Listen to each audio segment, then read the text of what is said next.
Hello hi ವಿದ್ಯಾರ್ಥಿಗಳೇ, welcome to MS world classes. ಇವತ್ತಿನ ಅವಧಿಯಲ್ಲಿ 10ನೇ ತರಗತಿಯ ಸಮಾಜ ವಿಜ್ಞಾನ ಅರ್ಧವಾರ್ಷಿಕ ಪರೀಕ್ಷೆ.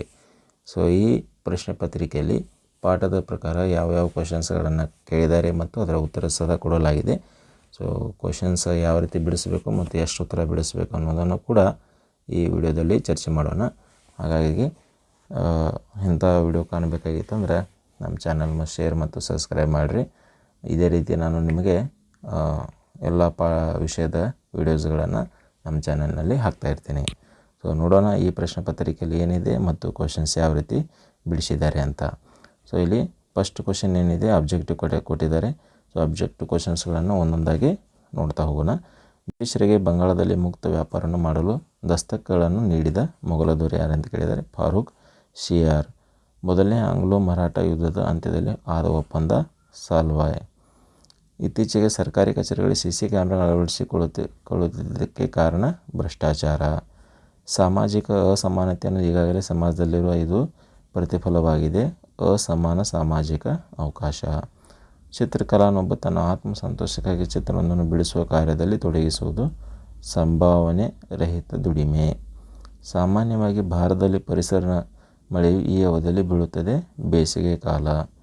ಆರ್ಥಿಕ ಅಭಿವೃದ್ಧಿವೆಂದರೆ ಜನರ ಆರ್ಥಿಕ ಕಲ್ಯಾಣ ಹೆಚ್ಚಳವೆಂದು ಹೇಳಿದವರು ಕೊಲಿನ್ ಕ್ಲಾರ್ಕ್.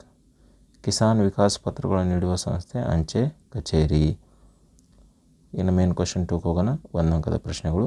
ಗೋವಾ ಪೋರ್ಚುಗೀಸರು ಆಡಳಿತ ಕೇಂದ್ರವಾದದ್ದು ಹೀಗೆ. ಅಲ್ಫೋನ್ಸೋ ಅಲ್ಬುಕರ್ಕ್ ಕ್ರಿಸ್ತ 1510ರಲ್ಲಿ ಬಿಜಾಪುರ ಸುಲ್ತಾನನಿಂದ ಗೋವಾವನ್ನು ಕದ್ದುಕೊಂಡು ಪೋರ್ಚುಗೀಸರ ಆಡಳಿತ ಕೇಂದ್ರವಾಗಿಸಿಕೊಂಡನು. ಸಹಾಯಕ ಸೈನ್ಯ ಪದ್ಧತಿ ಅಂದ್ರೇನು? ಸಹಾಯಕ ಸೈನ್ಯ ಪದ್ಧತಿ ಬ್ರಿಟಿಷ್ ಈಸ್ಟ್ ಇಂಡಿಯಾ ಕಂಪನಿ ಮತ್ತು ಭಾರತೀಯ ರಾಜ್ಯಗಳ ನಡುವಿನ ಒಂದು ಸೈನಿಕ ಒಪ್ಪಂದ. ಭಾರತ ಯಾವ ರೀತಿ ನಿಶಸ್ತ್ರೀಕರಣವನ್ನು ಪ್ರತಿಪಾದಿಸಿದೆ? ಭಾರತ ಗುಣಾತ್ಮಕ ಹಾಗೂ ಪರಿಮಿತಿಯಲ್ಲಿನ ನಿಶಸ್ತ್ರೀಕರಣವನ್ನು ಪ್ರತಿಪಾದಿಸುತ್ತದೆ. ಸಂಭಾವನೆ ರಹಿತ ದುಡಿಮೆ ಎಂದರೆ ಯಾವುದೇ ರೀತಿಯ ಸಂಭಾವನೆ ಅಥವಾ ವಸ್ತುಗಳನ್ನು ರೂಪದ ಪ್ರತಿಫಲ ಇಲ್ಲದ ದುಡಿಮೆಯು ಚಟುವಟಿಕೆ ಸಂಭಾವನೆ ರಹಿತ ದುಡಿಮೆ ಎಂದು ಕರೆಯಲಾಗಿದೆ. ಈಶಾನ್ಯ ರಾಜ್ಯಗಳು ಅಧಿಕ ಮಳೆಯನ್ನು ಪಡೆಯುತ್ತವೆ ಹೇಗೆ? ನೈಋತ್ಯ ಮಾನ್ಸೂನ್ ಮಾರುತಗಳು ಬಂಗಾಳ ಕೊಲ್ಲಿಯ ಶಾಖೆಯು ಮೇಘಾಲಯ ಮತ್ತು ಅಸ್ಸಾಮಿನ ಬೆಟ್ಟಗಳಿಂದ ತಡೆಯಲ್ಪಡುವುದರಿಂದ ಅಧಿಕ ಮಳೆ ಬೀಳುವುದು. 14ನೇ, ಕಪ್ಪು ಮಣ್ಣು ದೀರ್ಘಕಾಲ ತೇವಾಂಶ ಹಿಡಿದಿಟ್ಟುಕೊಳ್ಳುವ ಸಾಮರ್ಥ್ಯ ಹೊಂದಿದೆ ಏಕೆ? ಕಪ್ಪು ಮಣ್ಣಿನಲ್ಲಿ ಜೇಡಿ ಮಿಶ್ರಣ ಹೆಚ್ಚಾಗಿದ್ದು ಒತ್ತೊತ್ತಾದ ಕಣಗಳಿಂದ ರಚನೆಯಾಗಿದ್ದು ದೀರ್ಘಕಾಲದ ತೇವಾಂಶ ಹಿಡಿದುಕೊಳ್ಳುವ ಸಾಮರ್ಥ್ಯ ಹೊಂದಿದೆ. 15, ಭಾರತದಲ್ಲಿ ಲಿಂಗಾನುಪಾತ ಕುಸಿತಕ್ಕೆ ಪ್ರಮುಖ ಕಾರಣಗಳಂತ ಕೇಳಿದರೆ ತಾಯಿ ಗರ್ಭದಲ್ಲಿದ್ದುವಾಗಲೇ ಹೆಣ್ಣು ಭ್ರೂಣಗಳನ್ನು ಪತ್ತೆ ಹಚ್ಚಿ ಹತ್ಯೆ ಮಾಡುತ್ತಿರುವುದು. 16, ಜನರ ಜೀವನ ಮಟ್ಟವನ್ನು ಸುಧಾರಿಸುವಲ್ಲಿ ಉದ್ಯಮಗಳ ಪಾತ್ರ ಮಹತ್ವವಾಗಿದೆ ಏಕಂತ ಕೇಳಿದರೆ ಉದ್ಯೋಗಗಳು ಉತ್ತಮ ವಸ್ತುಗಳನ್ನು ಕಡಿಮೆ ದರದಲ್ಲಿ ಜನರಿಗೆ ಒದಗಿಸಿ ಅವರ ಜೀವನ ಮಟ್ಟ ಉತ್ತಮಗೊಳಿಸಲು ಶ್ರಮಿಸುತ್ತಾರೆ. ಇನ್ನು ಮೇನ್ ಕ್ವಶನ್ 3ಕ್ಕೆ ಹೋಗೋಣ. 2 ಅಂಕದ ಪ್ರಶ್ನೆಗಳು. ಕೆಳಗಿನ ಪ್ರತಿಯೊಂದು ಪ್ರಶ್ನೆಗಳು 2ರಿಂದ 4 ವಾಕ್ಯಗಳು ಉತ್ತರಿಸಿ ಅಂತ ಹೇಳಿದ್ದಾರೆ. 17, ಬಕ್ಸಾರ್ ಕದನ ಪರಿಣಾಮ ತಿಳಿಸಿ ಅಂತ ಹೇಳಿದ್ದಾರೆ. ಕಂಪನಿಗೆ ಬಂಗಾಳದ ಮೇಲೆ ದಿವಾನಿ ಹಕ್ಕನ್ನು 2ನೇ ಶಾ ಆಲಮನು ನೀಡಿದನು. ಶಾ ಆಲಮನ ವಾರ್ಷಿಕ 26 ಲಕ್ಷ ರೂಪಾಯಿಗಳನ್ನು ಪಡೆದು ಬಂಗಾಳದ ಮೇಲಿನ ತನ್ನ ಹಕ್ಕನ್ನೆಲ್ಲ ಬಿಟ್ಟು ಕೊಡಬೇಕಾಯಿತು. ಹುಶ್ ಉದುಲ್ ದೌಲನ ಯುದ್ಧ ನಷ್ಟ ಪರಿಹಾರವಾಗಿ 50 ಲಕ್ಷ ರೂಪಾಯಿಗಳನ್ನು ಕಂಪನಿಗೆ ನೀಡುವುದು. 18ನೇ, 1ನೇ ಆಂಗ್ಲೋ ಮರಾಠ ಯುದ್ಧಕ್ಕೆ ಕಾರಣಗಳು.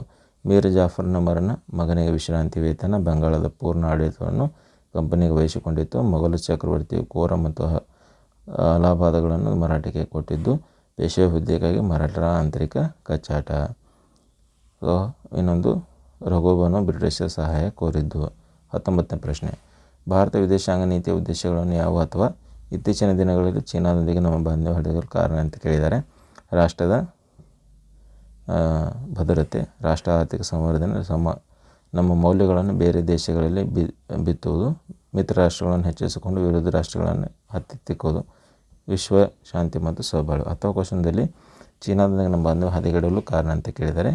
ಟಿಬೆಟ್ ವಿವಾದ, 1940 ಭಾರತದ ಚೀನಾ ಯುದ್ಧ, ಗಡಿ ವಿವಾದ, ಅರುಣಾಚಲ ಪ್ರದೇಶ ತನ್ನ ಎದುರಿಸುತ್ತಿರುವ ಚೀನಾವಾದ.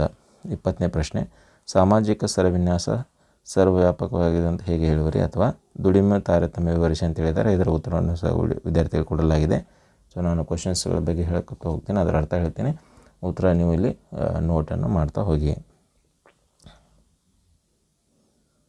ಅಥವಾ ಅದೊಂದು ಉತ್ತರನೂ ಕೂಡ ಸದಾ ಇಲ್ಲಿ ಕೊಟ್ಟಿದ್ದಾರೆ. ನೀವು ಇಲ್ಲಿ ಎಲ್ಲ ಪಾಯಿಂಟ್ಸ್ಗಳನ್ನು ಇಲ್ಲಿ ಕಾಣ್ಬೋದು. ಸೊ ಮುಂದಿನ ಪ್ರಶ್ನೆಗೆ ಹೋಗೋಣ. 21ನೇ ಪ್ರಶ್ನೆಗೆ, ಡೂನ್ ಎಂದರೇನು, ಉದಾಹರಣೆ ಕೊಡಿ ಅಂತ ಹೇಳಿದ್ದಾರೆ. ಸೊ ಶಿವಾಲಿಕ್ ಬೆಟ್ಟಗಳಲ್ಲಿ ಸಮತಟ್ಟಾದ ತಳವುಳ್ಳ ಕಣಿವೆಗಳಿಗೆ ಏನು ಕರೀತಾರೆ, ಡೋನ್ಸ್ ಅಂತ ಕರೀತಾರೆ. ಉದಾಹರಣೆಗೆ ಡೈರಾ ಡೂನ್. 22ನೇ ಪ್ರಶ್ನೆ, ಭಾರತದಲ್ಲಿ ನೀರಾವರಿ ಏಕೆ ಅತ್ಯವಶ್ಯಕವಾಗಿದೆ ಅಂತ ಕೇಳಿದರೆ ಅದನ್ನು ಉತ್ತರ ಇಲ್ಲಿ ಕಾಣ್ಬೋದು. ಮುಂದಿನ ಹೋಗೋಣ. ಭಾರತದಲ್ಲಿ ಗ್ರಾಮೀಣ ಆರ್ಥಿಕ ಪರಿಸ್ಥಿತಿ ಹೇಗಿದೆ ಅಂತ ಕೇಳಿದ್ದಾರೆ. ಅದರ ಎಲ್ಲ ಪಾಯಿಂಟ್ಸ್ಗಳನ್ನು ಕೊಟ್ಟಿದ್ದಾರೆ. ನಮ್ಮ ಆರ್ಥಿಕತೆ, ದೇಶದ ಭಾರತದ ಗ್ರಾಮೀಣ ಆರ್ಥಿಕತೆ ಹೇಗಿದೆ ಅಂತ ಅನ್ನೋದನ್ನು. 24ನೇ, ಅಂಚೆ ಕಚೇರಿಗಳಲ್ಲಿ ಅನೇಕ ಹಣಕಾಸಿನ ವ್ಯವಹಾರಗಳನ್ನು ಸಹ ಕೈಗೊಳ್ಳುತ್ತೀರಿ, ಸಮರ್ಥಿಸಿ ಅಂತ ಹೇಳಿದ್ದಾರೆ. ಅಂಚೆ ಕಚೇರಿಗಳಲ್ಲಿ ನಾವು ಯಾವ ವ್ಯವಹಾರಗಳನ್ನು ಮಾಡ್ತೀವಿ ಅನ್ನೋದನ್ನು ಅದರ ಉತ್ತರವನ್ನು ಇಲ್ಲಿ ಕೊಡಲಾಗಿದೆ. ಮುಂದಿನ ಪ್ರಶ್ನೆ ಹೋಗೋಣ.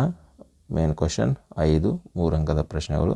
ಸೊ ಇದರಲ್ಲಿ ಏನಿದೆ ನೋಡೋಣ. ಬ್ರಿಟಿಷ್ ಶಿಕ್ಷಣದಿಂದ ಉಂಟಾದ ಪರಿಣಾಮಗಳು ಪಟ್ಟಿ ಮಾಡಿ, ಅಥವಾ ಕಿತ್ತೂರು ರಾಣಿ ಚೆನ್ನಮ್ಮಳಿಗೆ ಬ್ರಿಟಿಷರ ವಿರುದ್ಧ ಯುದ್ಧ ಅನಿವಾರ್ಯವಾಗಿತ್ತು ಏಕೆ ಅಂತ ಕೇಳಿದ್ದಾರೆ. ಸೊ ಎರಡೂ ಪ್ರಶ್ನೆದ ಉತ್ತರಗಳನ್ನು ಇಲ್ಲಿ ಕೊಡಲಾಗಿದೆ.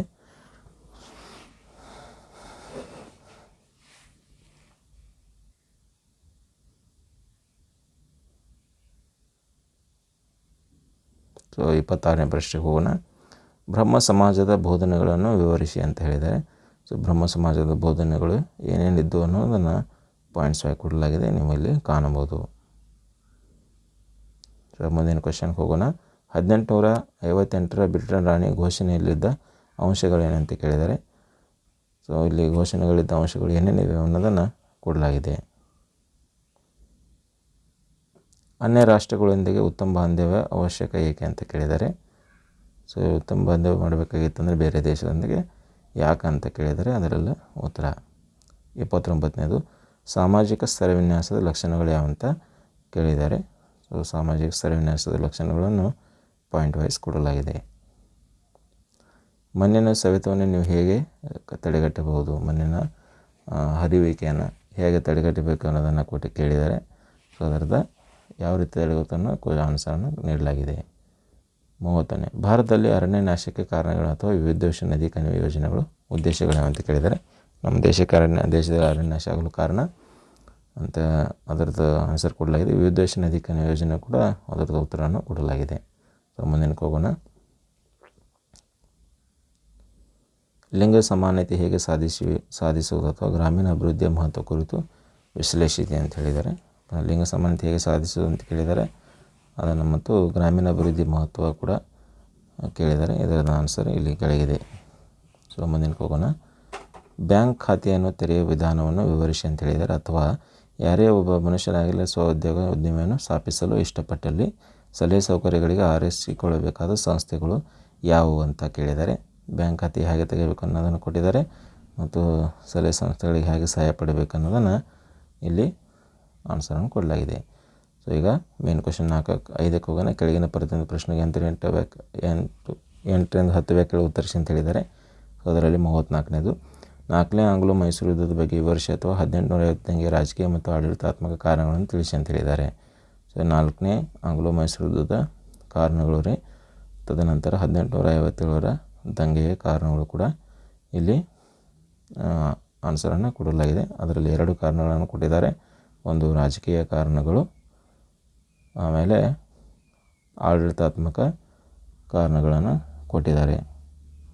ಸೊ ಮುಂದಿನ ಪ್ರಶ್ನೆಗೆ ಹೋಗೋಣ. ಸ್ವಾಮಿ ವಿವೇಕಾನಂದರ ಚಿಂತನೆಗಳನ್ನು ವಿವರಿಸಿ ಅಂತ ಹೇಳಿದ್ದಾರೆ.